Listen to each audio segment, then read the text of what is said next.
Yo, what's poppin'? All my peeps, it is I, your host with the most renaissance man who always thinks he can, and champion of the peeps, Patty Pitts, back for another episode of Pitts and Sara's wrestling show.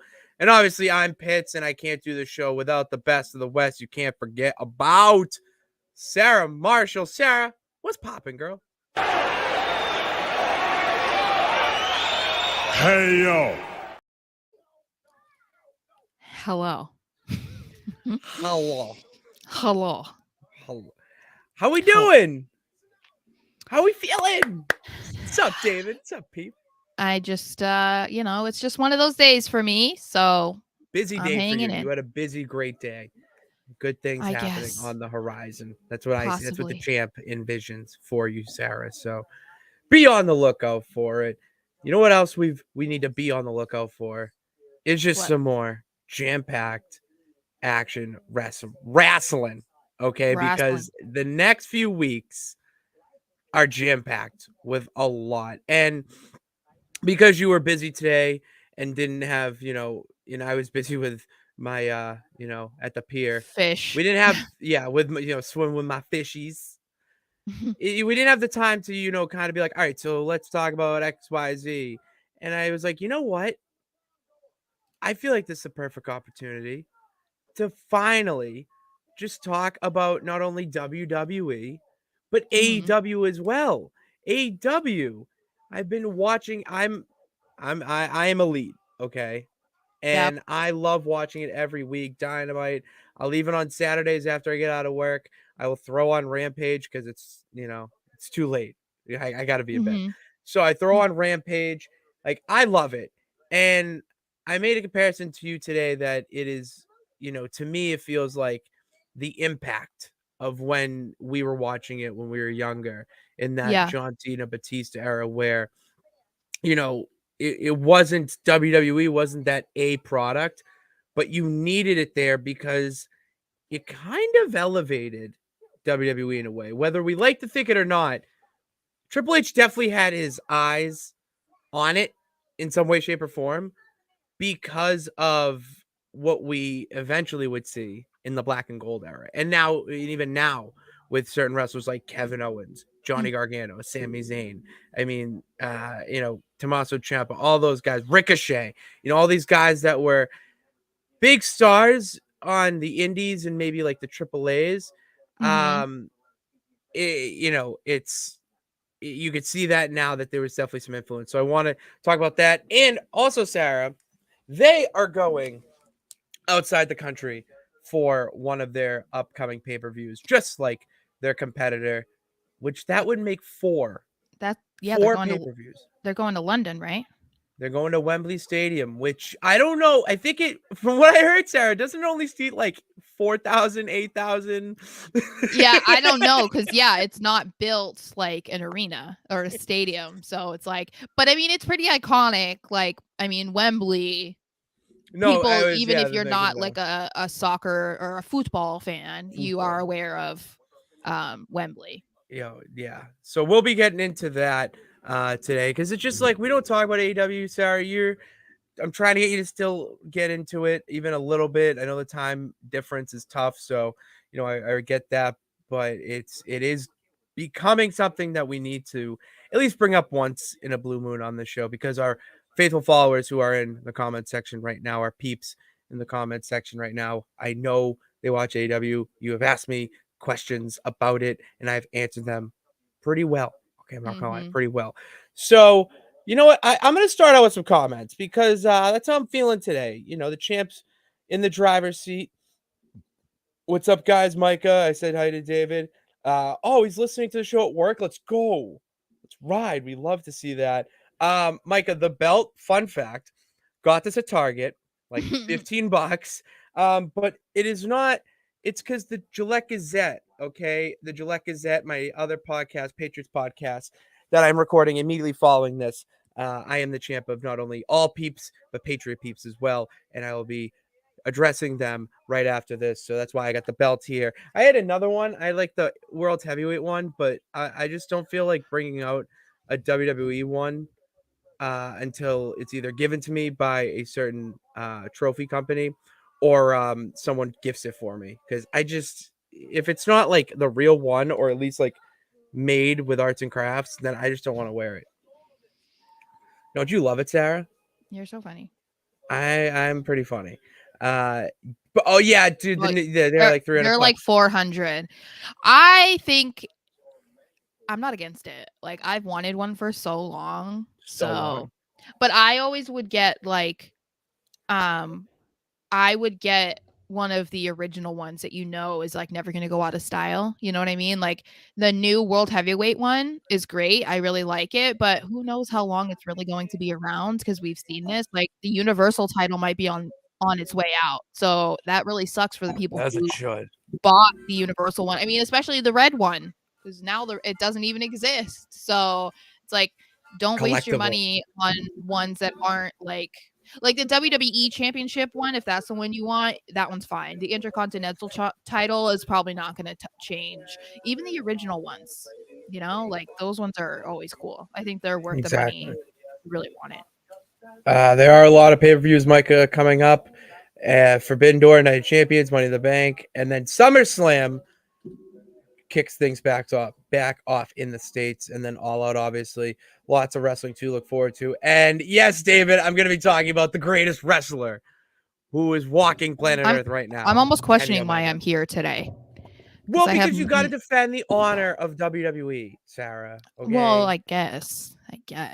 You got to defend that honor because we kind of are doing a little takeover because, oh my God, it was so good last night. And, I think we should start things off by talking about some good things and not so good things with our favorite segment. Don't be a lemon, be a rosebud.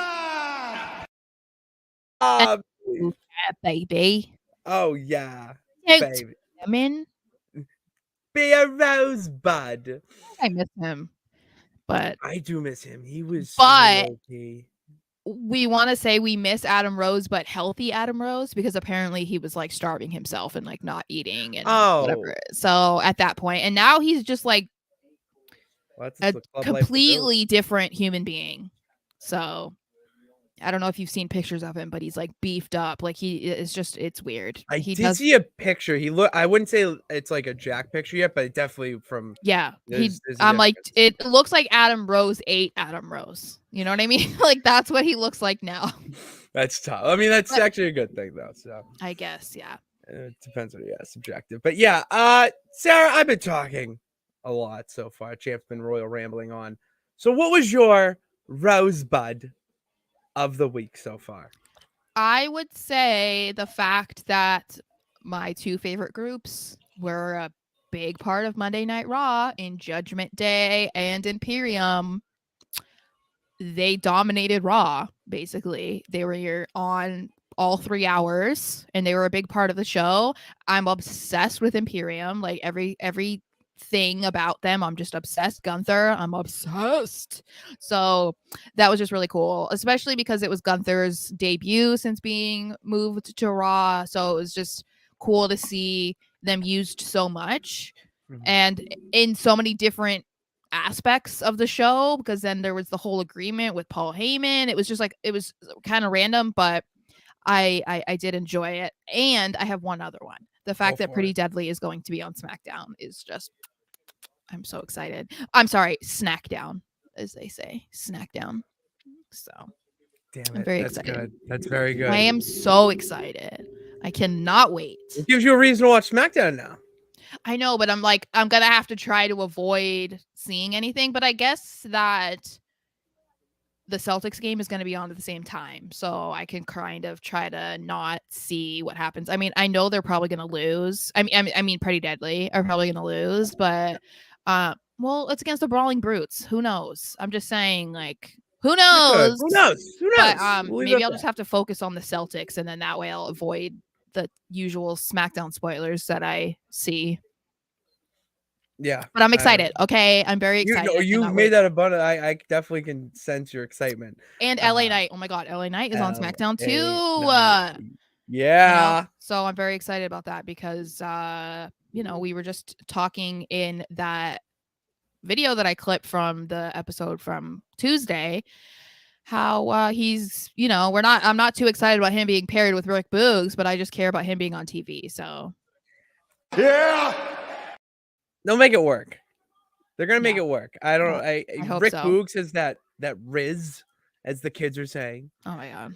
He has that riz that you could kind of put him with anyone for right now, because he's even more, lower on the totem pole than LA Knight is right now when it comes to how they're Rick being put. Boogs? By the way, like they're being shown Oh on yeah. television. Yeah. So And I just saw another video. I don't know if it was from like last week's SmackDown, the dark match or whatever, but I'm just like, he was against Butch. And he's like in the ring and Butch is just laying there and he's about to do something, he like when he runs off the ropes and he just stops in the middle of the ring, is like standing over him and just goes L-A. Now he doesn't even have to say it. He just starts pointing and everybody in the crowd is saying it. And I'm like, why is this man not on television? But I can't get into this conversation because I could talk about it all day long. So yeah, that could be a podcast episode. yeah, that could in be an itself. entire like 8-hour episode. Don't even get me started. It's like the Bella Twins. Don't get me started on the Bella Twins. You can look, Okay. but you can't touch. You can't. Anyway, what was your rosebud? My rosebud? I'm a big fan of how they're doing this 4 pillars of AEW. Okay. Oh, I was like, what are you talking about? The 4 pillars of AEW for their title match leading up to Double or Nothing. It's different because it's not cookie cutter. It's not something that you would see WWE do because it doesn't follow the formula. It doesn't follow the, story arc, whatever you want to call it, because they're doing different things. Like, for instance, last night on Dynamite, you had Darby Allin, one of the guys, in a tag match with someone completely different. And it was just him in a match competing. And then you had Sammy Guevara, who, Sara, apparently turned babyface last night, cut a promo in his hometown, and then went up to Darby Allin backstage, was like, I'm doing this on my own. I respect you as a competitor. So, like, pretty much saying that he doesn't need the JAS, which, very babyface, very face of him. And then you have Jungle Boy too, who's like in a match against this, another uphill battle he has to do. But they're all doing something separate, and then they connect it together. I thought it was really well done. He's going by his name now, right? He's not. Jungle Boy Jack Perry. Yeah. Okay. Also, I just saw this tweet. I'm taking a moment to say it. I want to shout out to the Yeah movement because that's who I was telling you that they found us on YouTube and that's how they followed me on Twitter and they said they are watching. So hey, did they follow you too? Yeah. I just had to make sure that I shout them out because give a shout out. Absolutely, we'll have to shout out. Do we have more than one clip of him, don't we? I thought we had more than one. Nope, we don't. We only have one clip of LA Knight. Yeah. Oh goodness. That's tough. We gotta get more. We gotta get more on there. But yeah, I could talk. There's different things that I liked about last night, which I'm kind of saving for after this segment, in a way. But no, it just, when you watch the product too, and I'll lead this into the segment, that it feels like every show is a must watch. It's a pay-per-view type feel. I mean, for God's sakes, Roderick Strong took on Chris Jericho in a Falls Count Anywhere. Mm-hmm. And the JAS and Adam Cole were banned from the building. Oh, what's up, Rem? God. What's up, Remy? They were banned from the building, and then the way they did it to culminate the match and connect it back to the Adam Cole and Jericho feud was because he was banned from the building and it was Falls Count Anywhere. What do you think happened next? They came back, or they helped, or they went outside, or there he goes. They got it the third time. They went outside, and who was standing right at the door? But Adam Cole hits him with a move to win. And Adam Cole, baby. Boom. It's stuff like that that you don't see anymore with the WWE product. And I'm not gonna say for better or worse. It's just different. And as we know, I like different. Mm-hmm. Well, and I feel like there has to be a difference because if all of the products were the same, then it would, one, be boring, to watch for anybody, but it would make no sense for there to even be separate companies, because if you're running everything the same, then what would be the difference? Like, why not just combine? Like, people aren't going to like the way one company does things, so you might as well be different. And I think that was the whole point of why like AEW was created too, other than the fact of, WWE not being interested in some of the best indie talent or firing people who they shouldn't have been fired. That being a leading cause to create it was also to be like, okay, let's do something different, because everybody's gotten so used to the way that WWE does things, the way they write stories, the way that they build characters, the way that they just do everything. Basically, it's like, we've even talked about it, it's hard to break out of that Vince McMahon mindset. So kudos to AEW for doing what they're doing, because I mean, even if I don't really watch the product, obviously what they're doing is working enough to be able to go out of the country and sell tickets to shows every week and get multiple television shows on a network. So It is incredible. It is really insane how far they've came in such a short amount of time. I mean, it was right at the pandemic or right before it that yeah, it was like they 2019, I think, was yeah, like when they started.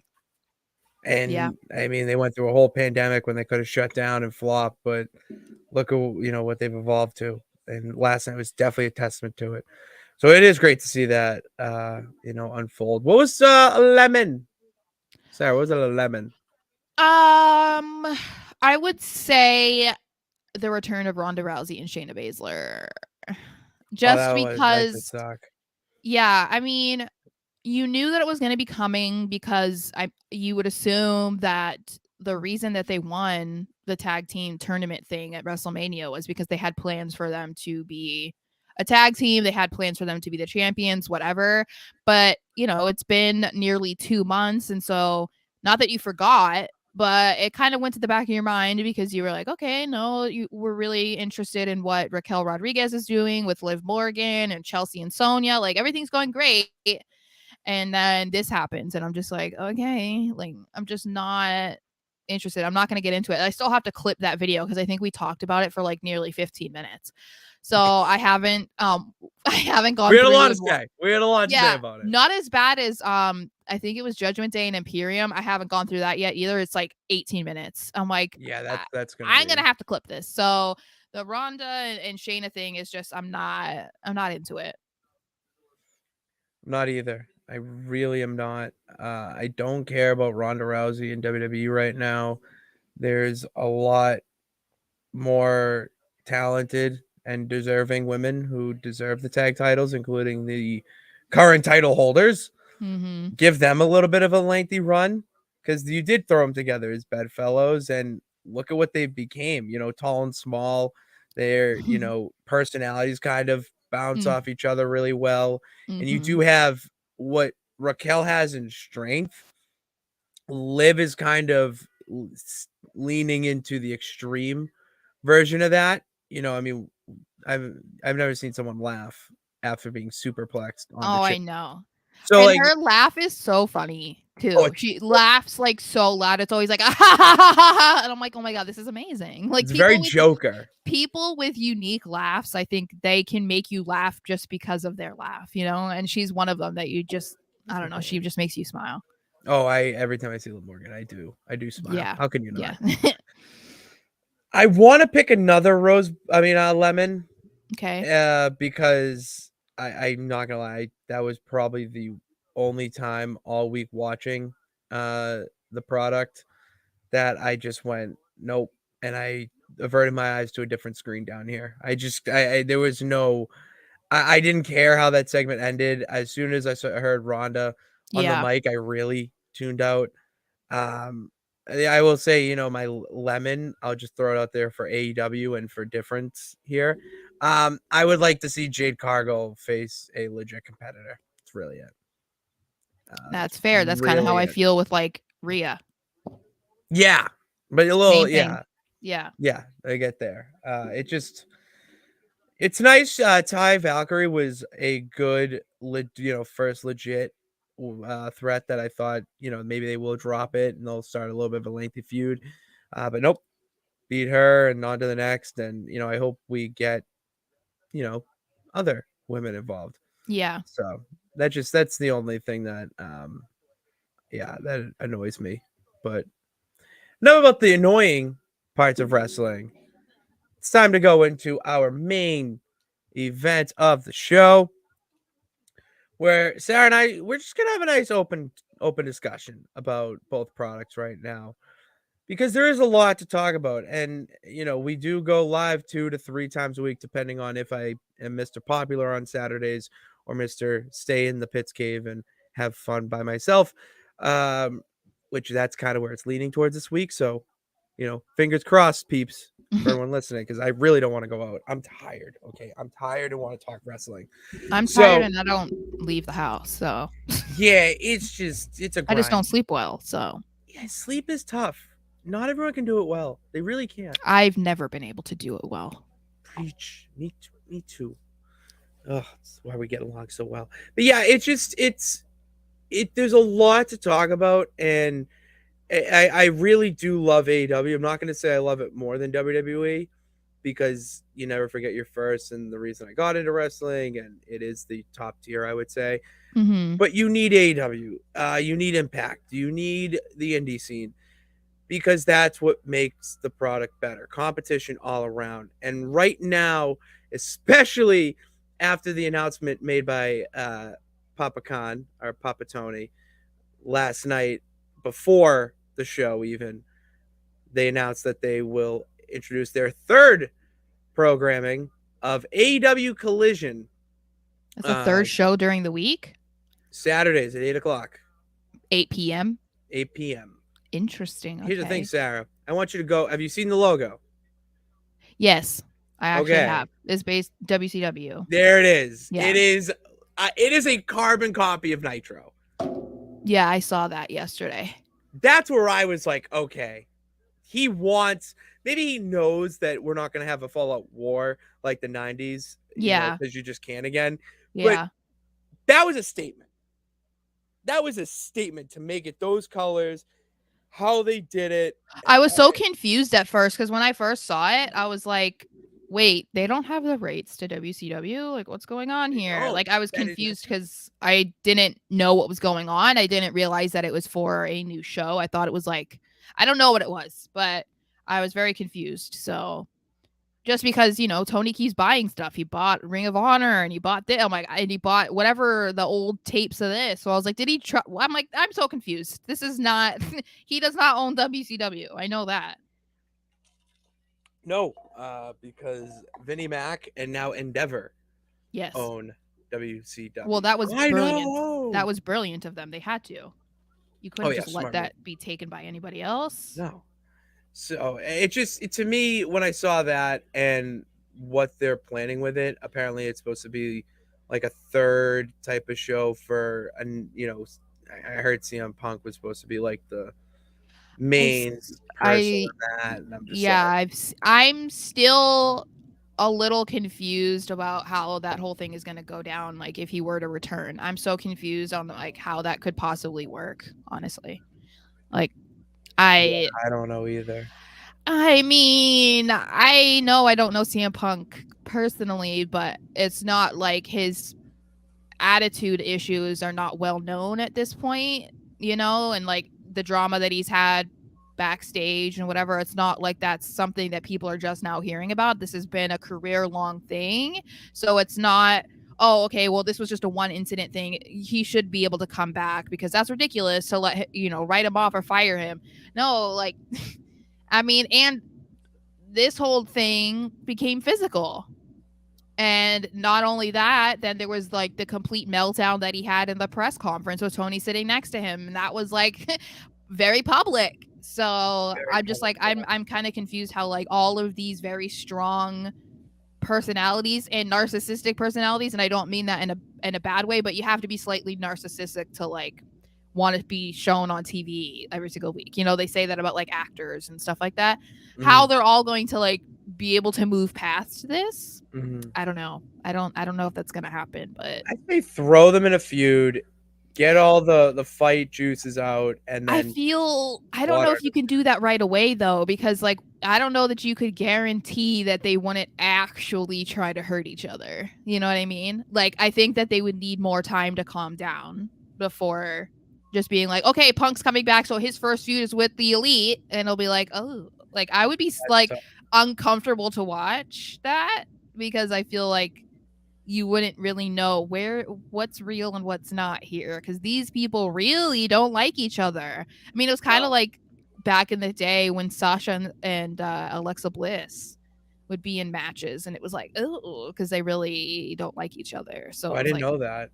oh yeah, I think Sasha broke Alexa's nose like twice or something, Oh, and so okay. Alexa was Okay. like, yeah, I don't know, just it's like we talked about that Charlotte and Nia whole thing in the match, and it was like because Charlotte was really hitting Nia, so Nia was like, "What the?" But it's like when you can kind of tell this feels a little real, you're like, "Oh, this is a little awkward." Yeah, it gets a little like, oh, I'm used to scripted wrestling. What is this? this is not part of the show. This is No, not what I signed up for. It's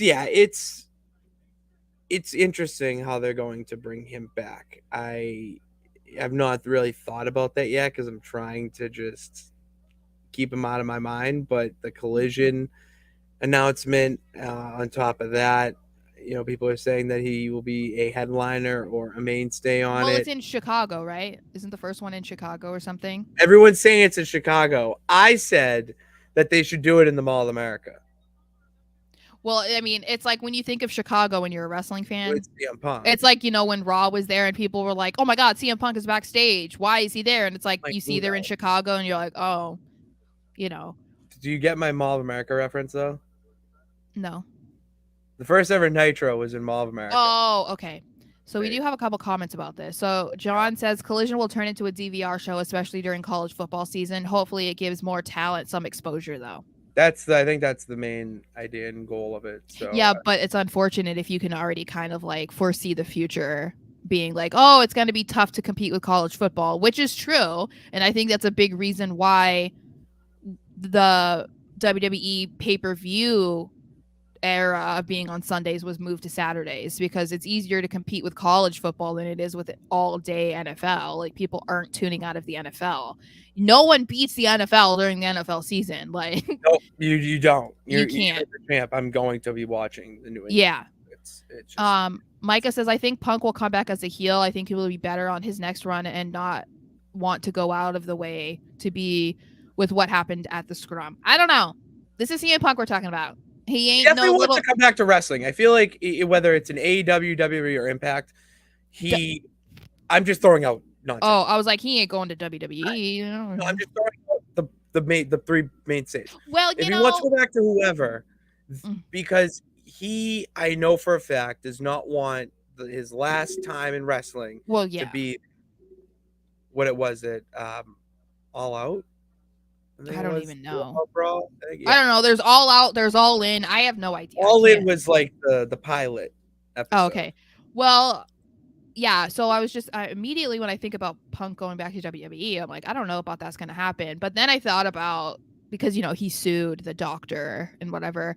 But then I remember Hogan's been back and he sued Vince McMahon in WWE for steroid stuff in the 90s. So yeah, Hogan testified against Vince McMahon. So yeah, which is ironic because Hulk, do you really want us to believe that you never shut up? Like brother, you think you got those pythons naturally, brother? Okay. That's like Scott Steiner trying to convince you that he didn't juice. Like, bro, Scott Steiner could convince me of anything. He had muscle on top of muscle, but he would look at you dead in the eyes and be like, I've never juiced. Yeah, dude. Yeah, you did. You're like the poster boy for steroids, but whatever, but anyway. So, I mean, I guess a return to WWE isn't out of the question, but I kind of feel like he has to go back to AEW right now in order, like you said, to not have that be the long lasting impression that people have on him, because it is not, I guess, how you'd want to be remembered. I mean, and he even has unfinished business in WWE because he just left. It's the same thing with like AJ Lee. she basically just followed him out the door because she's his puppy dog, but that's a different conversation. But they both just kind of left unannounced. They just decided they weren't coming back, and they like hung the fans out to dry. So technically it's like if they were to ever come back, it's like you're kind of doing it for the fans, because they were, I mean, how many years was it? I mean, it doesn't happen really anymore, but how many years were we hearing like CM Punk chants at WWE shows? And I always thought it was obnoxious because I was like, guys, he walked out on you. Like, he doesn't care 2 years later that you're still chanting CM Punk. Like, he doesn't care, but No, maybe it he'll was come like back. upwards of 2014, 2015, still getting CM Punk. Yeah. fans. So I think, he could come back kind of maybe in the way that what Edge is kind of talking about doing, like a retirement tour almost, like his last hurrah before he leaves. I could see Punk doing that because he's not getting any younger either. He's No. in his 40s. So if he came back and did, a couple dates or shows after AEW, I mean, I wouldn't love it because I don't like CM Punk. I'm very outspoken. I don't like him. I've never liked him. But if you're like a CM Punk fan and you're still loyal to him this many years later, then I don't see anything wrong with maybe him wanting to come back and at least make up for being gone for like 10 years. I loved CM Punk when he was in WWE. I never cared. Oh my god, he was the man. And was him awesome. versus John Cena, hello. That was like, Well, of course, that's when I was going to SummerSlam. So like, oh yeah, it was that feud when Cena gave me his shirt and when I met him for the first time. And so I was like hardcore. I mean, more so for Cena, but like hardcore Cena in that feud, especially. Oh, so absolutely. And that was like peak Punk. Yeah, that was like Summer of Punk. Yes, that's what they called it. Summer Punk. It was awesome. Ew. So I think it's Ring of Honor. Gross. I can't get from. But yeah, it's a different product. Turning gear back now. It's a different product, and I like that. I mean, for instance, I'll compare the two shows from this week so far. I mean, Monday Night Raw, it felt like one kind of giant show a little bit because you had the different factions connected throughout the show. I mean, you have Imperium, Judgment Day, KO, and Sammy, and then the Bloodline, who aren't even on Raw, still made their presence known on Raw. Which also makes you wonder, why is Paul Heyman on Raw? Paul Heyman can do whatever. No, but you know what I mean? Like, why was he just randomly there? It's like they're just saying he's justified to be there because he's watching Sammy and Owens. Like, you really are just gonna travel to Raw just to watch them? Like, I just think it's weird. He's the Penguin. Well, it's just funny. Look at I'm sending you this picture. I'm gonna start if we can get up here. So yeah, like you have that, and then you compare that to last night's AEW, where it felt like every match was its own entity. Whether it was a 10-minute thing or a 25-minute thing, you were locked in for however long it was, and then you step back and go, "Oof, that was a lot." Oh, we got to go this. All right, and then you're back into it. Like everything was connected, but not really. And the style, like it's just a different show. It's like it felt more like reality, where WWE's, that kind of larger than life. Yeah, and that's the biggest difference when I look at the two. I think WWE might get back into less of that, what they're doing right now, because there's no pay-per-view in June. So they're going to have to draw things out. We're not going to want to see, the Bloodline being involved in everything, even when they're not on Raw. And like these factions don't need to be involved. So I'm kind of hoping that'll help get a little bit more creative and maybe not have so many intertwining storylines at the same time, because it's like, it does give you that feeling where everything is revolving around this one story, even with these guys who have nothing to do with it. It's like I don't know. It's like there needs to be a change to the Bloodline story. I need it to be over with Sammy and Kevin. Like this needs to be the end of it. I don't want to see it again after this. Like just let them. doesn't want to see it again.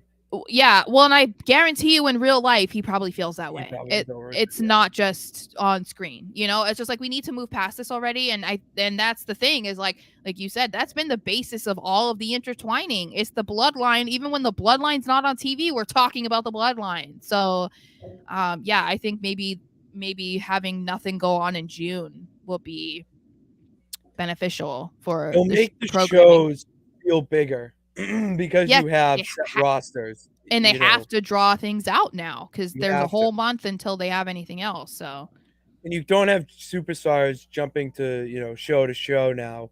It's mhm. their show and they have to. I mean, for instance, it was a rumor today that AJ Styles is most likely going to have a feud with Karrion Cross. And that's an interesting little feud because that could honestly be dragged out a little bit. Well, and when I saw that too, and I feel like it's again just another attempt to help Carrion.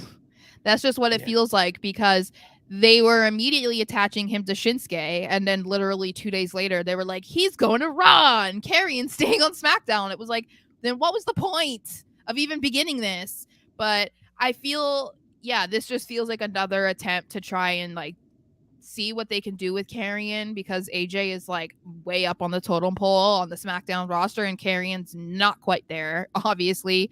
But what I do like about that is that it does open the door to potentially seeing Scarlett in the ring because we maybe will see AJ and Mia Yim pair up. So that would end up being Scarlett having to get into the ring. So that could be cool, you I know. would like to see Scarlett get in the ring because I've seen her work in the Indies and she's pretty good. Well, and she was an Impact. I wonder if her and Mia were an Impact at the same time or ever Ooh, wrestled each other. I'd have to look into that because that'd I'm be another not reason. I'm not familiar, but at least then if they are, you know, acquainted with each other, then it would be a good thing for Scarlett to kind of get her feet wet in wrestling again because she's been a manager, obviously, Yeah. working with someone that she's worked with before. Yeah, it's a lot easier to get Yeah. back in the ring in those circumstances. Yeah, and AJ Styles can get anyone over at this point. I mean, Well, Tom Brady of wrestling. yeah, Whoa. we'll have to see because Carrion, you know, it's It's the not been. fans. It's you goddamn peeps out there that just will not get behind Karrion Cross. At Fall least and pray. just at least cheer for him because you get to look at Scarlett, you know? Look how Like at least beautiful do she that. is. Can we get to some comments? Yeah. Nathaniel, he says this to me often. He says that he wants Edge to turn heel. Yeah, it's over. Yeah, I don't know if that's gonna happen. I think that if he's gonna have like a retirement tour, I don't see that happening because of course they want to go out being loved. So I'm assuming that's not gonna happen. But heel Edge is always great. So like I wouldn't be mad about it. I just don't know if that's gonna happen. Micah says, what was it like meeting Cena? It was great. I've met him 3 times.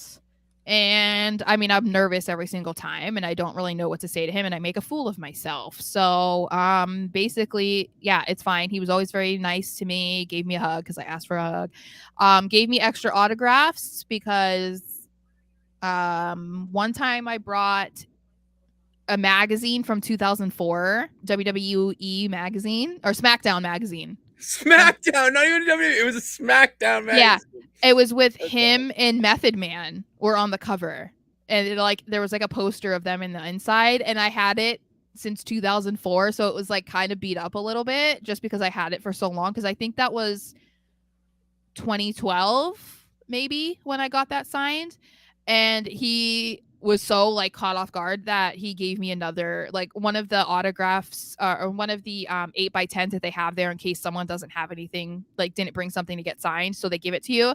He gave that to me too. So I was like, cool.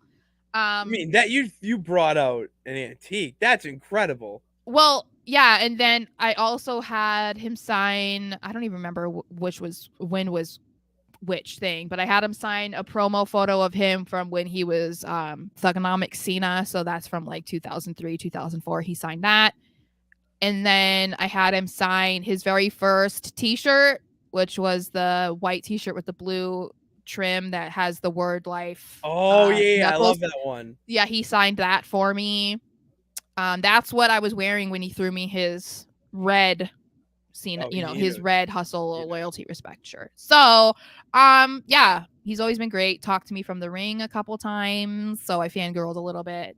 I also have a wristband. I forgot about that. Green one when he was wearing green. Oh, the green when he was facing. Yes, so I have the red T-shirt and the green. Those were his dark days, low key.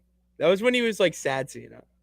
That He was when he lost was. to The Rock. He got divorced. I was there. Okay. Sora's here. So Sora says, does it make sense for Roman to have both the tag team and Universal Championship at the same time? No, it doesn't. He's gonna lose. Him and Solo are gonna lose. But you know what's gonna be interesting about this? Because we haven't talked about this. Roman has not been pinned, right? Since obviously in almost 1,000 days. Solo has only lost to Cody Rhodes in the lead up to Mania. Who's going to take the pin? Or does it end in a DQ because the Usos get involved? But see, like, I don't like that. I don't like the ending in the DQ because then that leaves the door open. You can do it on SmackDown. I want to let you continue, but you can do that on SmackDown. You can't do it in Saudi Arabia at Night of Champions. What I would love is ideally, I mean, I feel like it doesn't make sense for them to win. There's absolutely no reason for them to win because he's already not showing up to be the world champion. So they can't have him then hold the tag team championships hostage as well. That doesn't make any sense. But what I would love is obviously for the Usos to get involved somehow to help make sure that they lose. But I would love for Roman to be the one that gets pinned because I feel like the significance of that goes beyond, them losing the tag team champion, like not gaining the tag team championships. I feel like that would be significant because he's not been pinned in 1,000 days. It's significant because the Usos helped make sure that they lost. It would be significant because the Usos would be able to use that against him and be like, what kind of tribal chief are you? Like, you just got pinned by Sami Zayn or Kevin Owens. Like, you're the reason why that you lost. So why should Solo still be with you? Something. But I have a feeling it's not going to go down that way. I think it's going to be Solo takes the pin, which I don't know. Could you imagine the undisputed Universal Champion, 1,000 days as champion, and he gets pinned on that 1,000th day, but doesn't lose the championship? That is the most WWE thing. I know. That screams a WWE swerve. That's not a swerve. But I feel like I wouldn't be happy with, but I would be happier with if like something like that happened because it would be a big deal. So if they're not going to have him actually defend the championships, at least have him be the reason they lose. At least make it somewhat interesting for the people that are unhappy that he's not defending the title. Sor also said, I imagine that hugging someone you can't see is a very intimidating experience. I did not catch that before I read it. I thought he was actually being I saw it. I was letting you just do it. I was just letting you. I saw it and I was like, go on. Okay, Micah says, what is your favorite match ever? Mine is, my number one, Razor Ramon versus HBK WrestleMania 20 ladder match, Intercontinental Championship. Because we had a whole video on this, actually. An old video. I have tough time choosing like this type of shit. My favorite match ever, TLC. I think TLC WrestleMania 17 has to be up there. And then you know what? Because I'm gonna say it, I don't care. Royal Rumble 2000. That is my I could rewatch that match every day for the rest of my life, and it would not bore me or annoy me at all. I know. I rewatched that. I don't even know how many times I've rewatched that. That's the first match during Rumble season. I always rewatch. I always rewatch 2000. Then I start. That is the peak of my wrestling game experience because WWF No Mercy on N64 was my favorite game, and it's everything is around that Royal Rumble and whatever, the sets and stuff of the game are around that time. So it's that's one of my favorites. Micah says, if you ever had a match in WWE, what song would be your entrance theme? Obviously Jillian's. So I know you want me. That would be my. Or we said, cut my wrists and black my eyes. That would be mine as I'm like crying to the rain. What was that? No, I was making it. It's like Papa Roach. Remember, I was Oh, cut pretending like my I would. life into pieces. This is my last pre-chorus. I don't know. Maybe it's not that Papa Roach. I don't know. When he says "cut my wrists and black my eyes," like that song. I don't know. But anyway, it was supposed to be a joke. Well, I I can actually tell you, don't know what my song would be. I always joke that it would be Jillian's, just because Jillian's is iconic. So my theme song would be probably the bagpipe version of "Shipping Up to Boston" if I had to. But if it's WWE themed, um, I listen to WWE themes just that's the music I listen to. So I'll just tell you what is currently on the shuffle right now. We have Oh. Mello's theme. I've been binging that. Julia Hart of the House of Black. I'm a that I love that theme. Kevin Owens, but he's Kevin Steen. His theme from Ring of Honor, which it'll get you hyped. It's very Kevin Owens. And then obviously the Visionary. Whoa.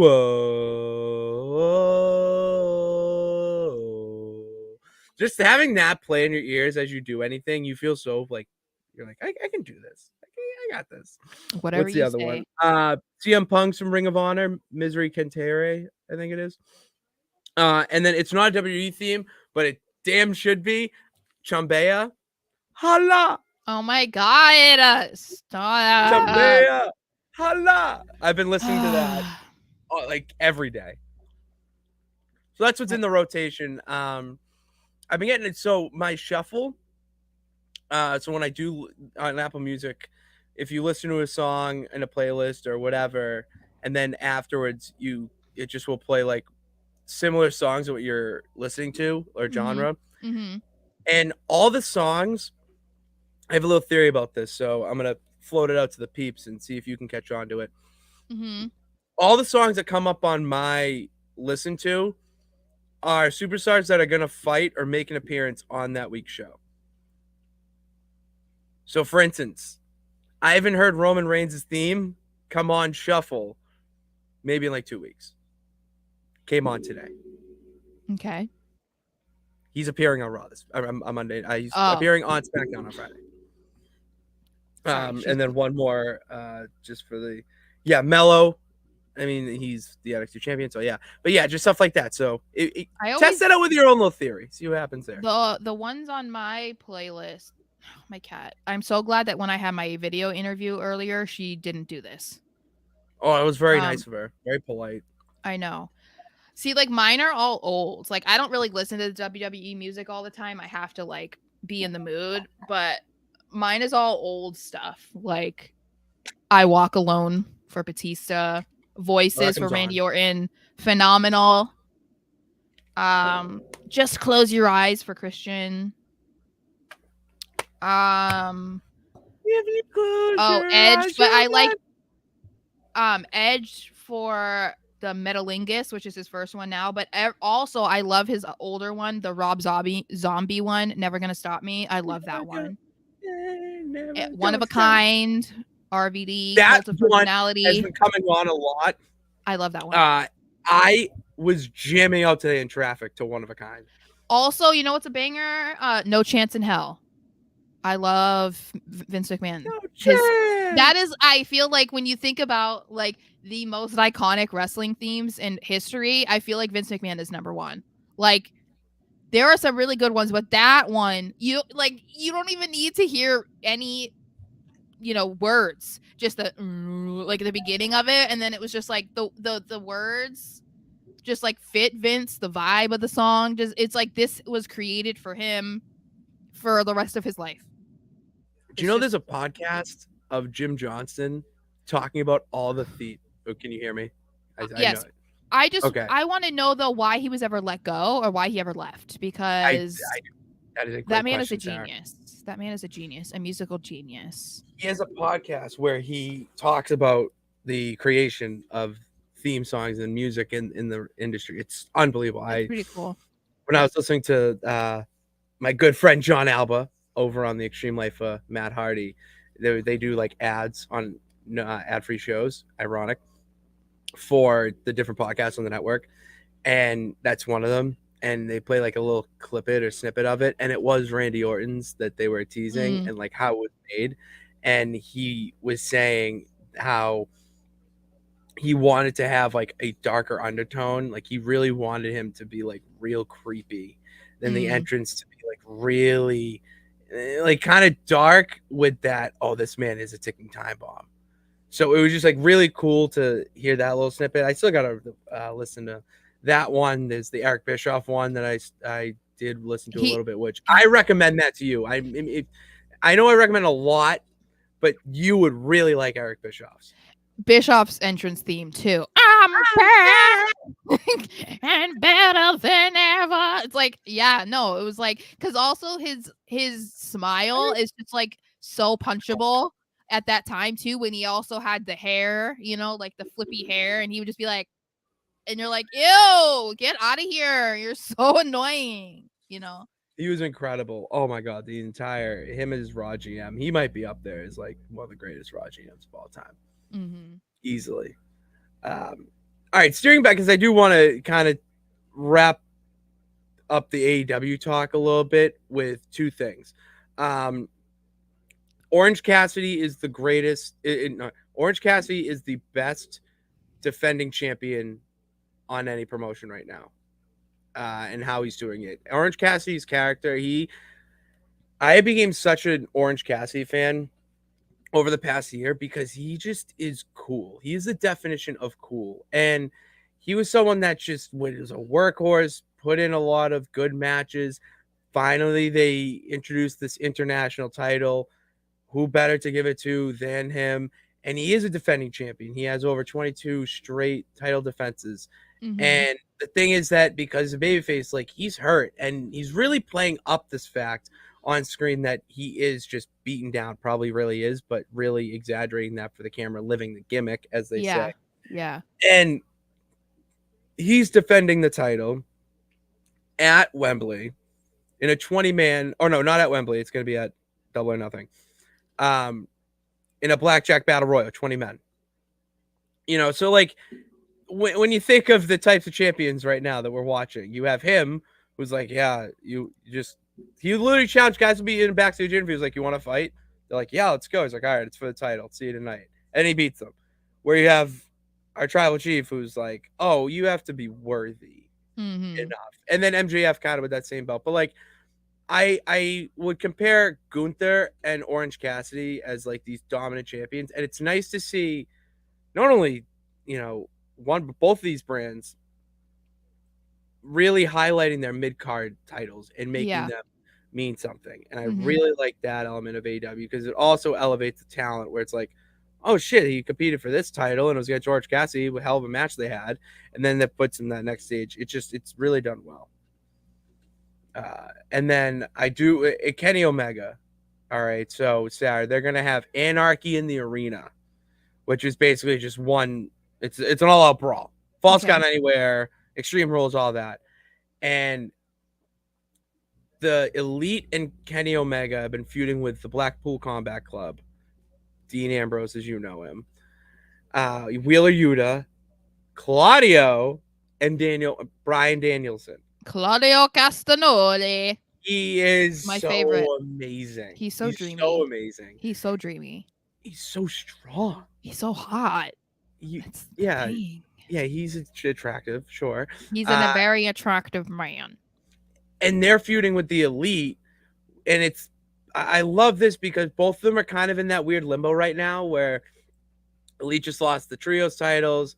Blackpool Combat Club are trying to establish themselves as like the bullies, the like just dogs, biker gang type mentality backstage and all that.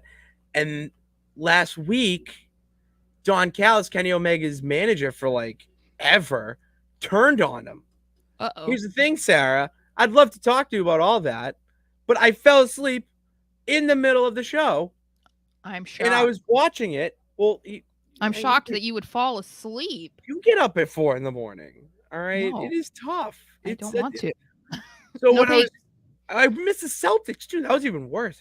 I thought I I fell think asleep. it's They're winning. I fell think asleep it's when they were winning. okay. Yeah, I was gonna say I think it's okay that you missed that. Yeah, I fell asleep when they were winning. And so I was in the middle of watching it, catching up, and we had to record. So I will probably tweet out my thoughts about it later for all the peeps that are listening. Because I know Hangman Page came out, that was fantastic. But like the way they're building up these factions and feuding with it, it's the same, but they're doing it very differently on both sides. We have WWE in these factions. It's more like you're watching some sort of cinema with how they're doing it, how they're interacting, Mhm. and it's very business-esque, and then it culminates in the ring. Where here you're getting it's just fight. These guys just hate each other. They'll talk Yeah. for a little bit, but you're going to get mostly action. And that's what I like about AEW now. Is you're getting mostly action. And the storytelling, you really have to be paying attention for it. It's not going to be played out for you in a backstage segment all the time, or like an in-ring pro. It's just very old school with a little bit of new school mix in, which is my favorite thing. Yeah. So you just have a balance since you watch both I companies. watch, yeah. Yeah. I gotta have You a balance. you get all of what you want between the Exactly. two of them. Exactly.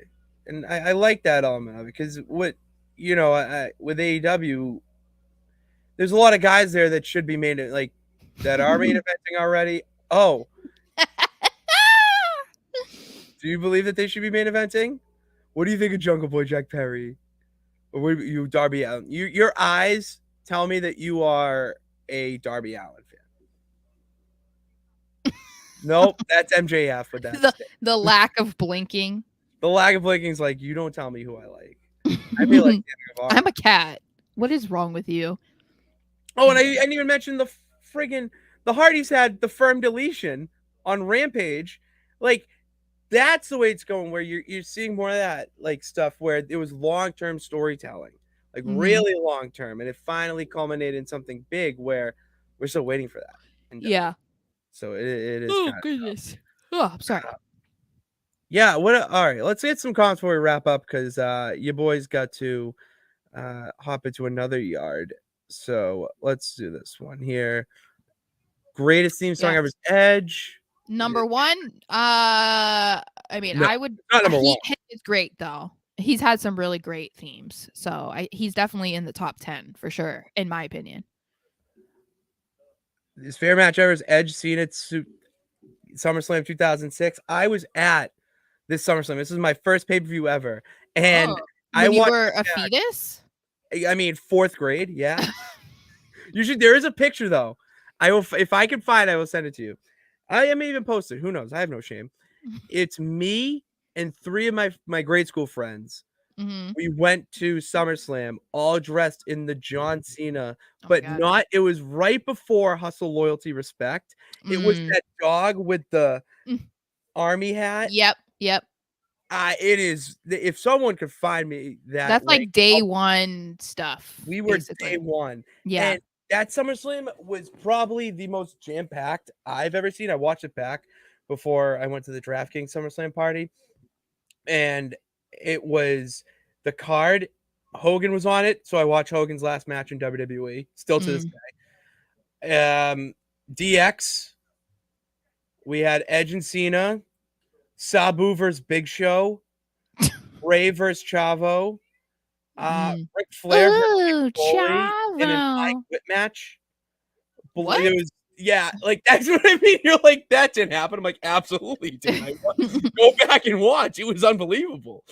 It just like you watch it back, and the fact that I can sit there and say, holy shit, I was at that pay-per-view. Fun fact, it is the last WWE pay-per-view to be rated TVMA before they switched over to PG-13 or TV-14, whatever it was. So yeah, I will always remember that SummerSlam. That was an awesome one. I think Edge and Cena is the greatest rivalry in WWE history. That is not what I agree with. I don't know what I would have to like actually look into that. I don't know off the top of my head what I would say. I would go Austin McMahon, or Austin versus Authority, if you want to go whatever there. That whole era. I think Triple H and Rock for the longevity of it and how it just like always consistent. And the Hardys Edge, Christian, and Dudley's. Mm, You won't find another feud like that within the tag division, at least. yeah. For a long time, they really were revolutionaries. Yep. There's so many good ones. But definitely Cena Edge is top 3 for sure. Micah is asking about Orton returning, or is he just working for a surprise later? I think he's actually hurt. He's actually hurt because it was like a neck injury, so it's legitimate. I mean, based off what his dad was saying, who knows if that's legitimate? Like if that's what you're referring to. I don't recall his dad ever really speaking on Randy's behalf, so his. I don't know what that is, but he really is dealing with a neck injury, which we know from recent history how that can take you out. Tyson Kidd, Daniel Bryan, Edge, Saraya. So, yeah, hopefully that's not the case for him, but we shall see. We shall see. And now I'll get to David's comment here to wrap things up. He was at SummerSlam 2, front row with Triple H's mom, pops, and nieces. Well, that's just incredible. I was up in the balcony, and as DX was fighting the McMahons in their, onslaught of idiots coming out between Umaga, Mr. Kennedy, and whoever, my buddy and I just shooting the shit.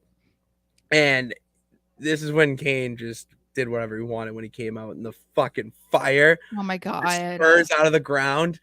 And I shit myself. I was so cardiac scared. arrest immediately. I was so scared that the place was burning down. And then you just look to your right and you just see the big red monster. And you start sobbing. I was like, it's Kane! Oh my God! And my friend's like this, like holding on. Like, are we okay? Are we okay right now? Oh, it was incredible. Oh, I love that.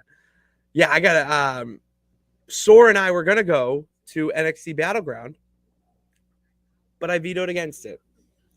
Because, Sarah, do you know what is on that same day? No. AEW Double or Nothing.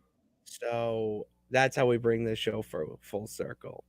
Because we're going to have, I think for the first time in Pitts Cave history, Sarah, it's going to be a momentous moment if he's still tuning in or if he's in the yard already. We are going to have 2 of these screens down here with live wrestling content on that day. It's going to be great.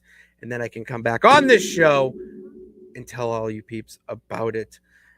In the meantime, thank you for tuning in to this edition of Pitts and Sarah's Wrestling Podcast. We are a podcast not only on Apple, not only on Spotify, but everywhere that you can get your podcasts. Just hit that subscribe button, leave that 5-star rating, and a comment will be nice because we have some haters out there, okay? We have some haters that we need to block out and kick to the curb. So do that with your words of encouragement in the comment section there. And then also give us some words of encouragement on the social medias. All right. Follow us on Twitter at Pat_Pitts and at SMarshXO on Twitter, on Instagram, Pitsy35 and at SMarsh_. And Sarah's YouTube channel, which this is being broadcasted on live. Go check all of our clips out because, you may not have an hour and 3 minutes and 33 seconds to listen or watch us talk about nonsense about what's going on in the wrestling world. That's why we make it easy for you. And Sarah clips all of these little segments from the show for those social clips so you can just tune into a clip, give us that view, help support us that way, and then you did your job. But job's not finished until you hit that subscribe button on her YouTube channel, because the more subscribers we get, the more likely we can make this into a full-time job and not have to wake up at 4 a.m. to sell fish on the pier. I can sell my thoughts to you peeps. See? Boom. Boom. Thank you guys for tuning into this edition of the show. God bless. Remember that you can do it. All you got to do is try. See you next time.